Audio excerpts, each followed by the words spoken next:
দেশে একটা ক্রান্তিকাল চলছে। সেনাপ্রধান লাস্ট আমাদেরকে বলেছিল যে আমি বুকে পাথর চাপা দিয়ে এই সিদ্ধান্তটা মেনে নিচ্ছি। অন্তর্বর্তী সরকারের প্রধান উপদেষ্টা হিসেবে ডক্টর ইউনূসের নিয়োগ নিয়ে সেনাবাহিনী প্রধান জেনারেল ওয়াকারুজ্জামানের আপত্তি ছিল বলে মন্তব্য করেছেন যুব ও ক্রীড়া উপদেষ্টা আসিফ মাহমুদ। সেনাপ্রধানের পক্ষ থেকে মূল আপত্তিটি ছিল কেন ডক্টর মোহাম্মদ ইউনূসকে প্রধান উপদেষ্টা হিসেবে বিবেচনা করা হবে। আওয়ামী লীগ তাকে একেবারেই পছন্দ করে না এবং বাংলাদেশের ৩০ থেকে ৪০% জনগণ আওয়ামী লীগকে সমর্থন করে, কিন্তু ছাত্রদের অনড় অবস্থানের কারণে শেষ পর্যন্ত ইউনূসকে প্রধান উপদেষ্টা করার সিদ্ধান্ত হয় বলে আসিফ মাহমুদের ভাষ্য। এবং সেনাপ্রধান সর্বশেষ তাদের বলেছিলেন, বুকে পাথর চাপা দিয়ে আমি এই সিদ্ধান্তটা মেনে নিয়েছি। ডক্টর মোহাম্মদ ইউনূসের নামে মামলা আছে, তিনি একজন কনভিক্টেড পারসন। একজন কনভিক্টেড পারসন আসলে কিভাবে একটা দেশের প্রধান উপদেষ্টা হতে পারে? আওয়ামী লীগ একটা লোককে একেবারেই দেখতে পারছে না এবং বাংলাদেশের তো আলটিমেটলি 30-40% পিপল আওয়ামী লীগকে সাপোর্ট করে। এই 30-40% পিপলের মতামতের বিরুদ্ধে গিয়ে একটা লোককে প্রধান উপদেষ্টা করা উচিত? সেনাপ্রধান লাস্ট আমাদেরকে বলেছিল যে আমি বুকে পাথর চাপা দিয়ে এই সিদ্ধান্তটা মেনে নিচ্ছি। প্রায় 17 মিনিটের ওই ভিডিও বার্তায় শেখ হাসিনার সরকার পতনের আন্দোলন চলার মধ্যে অধ্যাপক ইউনূসের নেতৃত্বে উপদেষ্টা পরিষদ গঠন প্রক্রিয়ার বর্ণনাও তুলে ধরেছেন তিনি। আসিফ আরও বলেন, সশস্ত্র অভ্যুত্থানের প্রস্তুতিও ছিল আমাদের।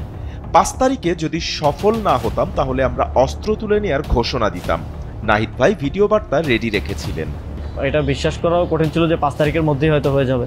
আমাদের তো এমনকি সশস্ত্র অভ্যুত্থানের প্রস্তুতিও ছিল। 5 তারিখ যদি আমরা সফল না হতাম হয়তো আমরা অস্ত্র তুলে নেওয়ার ঘোষণা দিতাম। এবং নাহিদ ভাই ভিডিও বার্তাও রেডি রেখেছিল, আমিও কি ঘোষণা দিব সেটাও রেডি ছিল। ক্ষমতাচ্যুত আওয়ামী লীগকে রাজনীতিতে ফিরিয়ে আনতে সেনা প্রশাসন চাপ দিচ্ছে বলে জাতীয় নাগরিক পার্টির নেতা হাসনাত আব্দুল্লাহ দাবি তোলার পর মোহাম্মদ ইউনূসকে প্রধান উপদেষ্টা পদে আনার ঘটনাক্রম তুলে ধরলেন জুলাই অভ্যুত্থানের নেতা আসিফ মাহমুদ।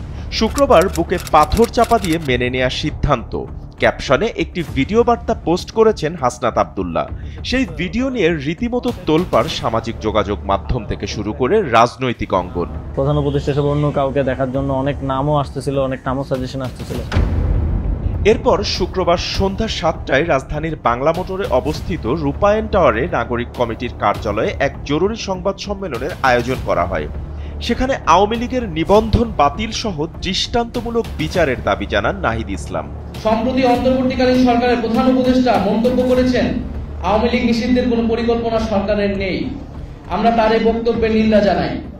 আওয়ামী লীগ কর্তৃক সংগঠিত পিলখানা হত্যাকাণ্ড, শাপলা হত্যাকাণ্ড, আগ্রাসন বিরোধী আন্দোলনে হত্যাকাণ্ড, গুম, ক্রসফায়ার, ভোট ডাকাতি সহ জুলাই হত্যাকাণ্ডের বিচার প্রশ্নে কার্যকর অগ্রগতি দৃশ্যমান হওয়ার আগে রাষ্ট্রের দায়িত্বশীল পদ থেকে এ ধরনের বক্তব্য অনাকাঙ্ক্ষিত। এনসিপি মনে করে বিচারিক কার্যক্রমের পরিণতি দৃশ্যমান হতে হবে। সেখানে নিরাপত্তা ঝুঁকি ও ক্যান্টনমেন্ট ইস্যু নিয়ে বিভিন্ন প্রশ্নের জবাব দেন হাসনাত। সেখানে আওয়ামী লীগের বিচারের জোরালো দাবি জানান তিনি। 5ই আগস্ট পরে আওয়ামী লীগের নাম, মার্কা এবং আদর্শ এই তিনটাই হচ্ছে অপ্রাসঙ্গিক। 5ই আগস্টের পর 7 মাস পেরোতে আওয়ামী লীগকে পুনর্বাসনে যে ষড়যন্ত্র চলছে সেটি নিয়ে উদ্বেগ দেখা দিয়েছে জনমনে। প্রশ্ন দেখা দিয়েছে, তবে কি সত্যি আওয়ামী লীগ ফিরবে, নাকি বাংলার মাটিতে তাদের বিচার কার্যকর করা হবে? বাপ্পি খান, এসএ টিভি ডিজিটাল।